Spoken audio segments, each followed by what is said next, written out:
Away from the giant! Oh.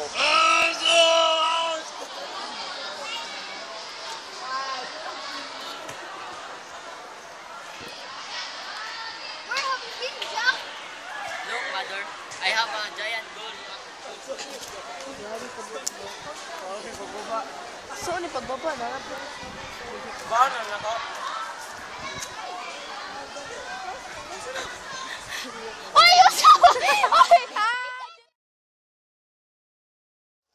Once upon a time, there lived a poor widow who had an only son named Jack.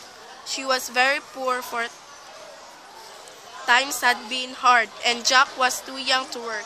Almost all the furniture of the title cottage had been sold to buy bread, until at last there was nothing left worth selling. Only the good cow, Milky White, gave no milk, and then the things looked bad in. Never mind, mother. We must sell Milky White.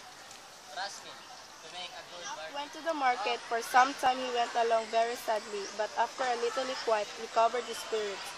"I may as well ride as walk," said he, so instead of leading the cow by the halter, he jumped on her back, and so he went whistling along until he met her.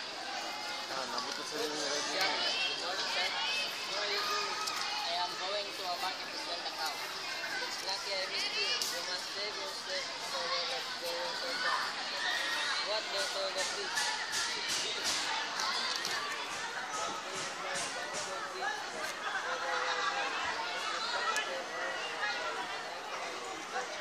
The cow, and Jack took the beans home to show his mother, but his mother was very angry, and she threw the beans out of the window. Those chickens are dead, Jack. but mom, this beans has a magic. Go to your room. What is this? The beanstalk was a wonderful, strange land in an enormous castle.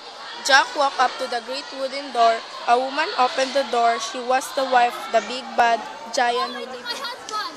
The giant will eat you up! Sorry for Jack. She took him into the kitchen and gave him something to eat. Suddenly, there were 3 very loud knocks on the door. Jack could hear big, heavy feet getting closer and closer. The Hide giant in the had table! Away from the giant!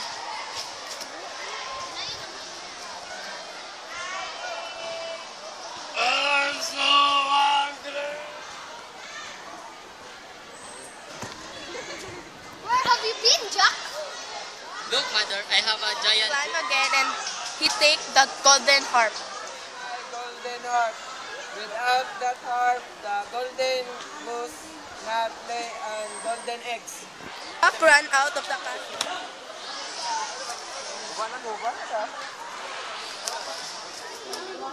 With the golden eggs and the harp, Jack and his mother never had to worry about being poor again, and they lived happily ever after.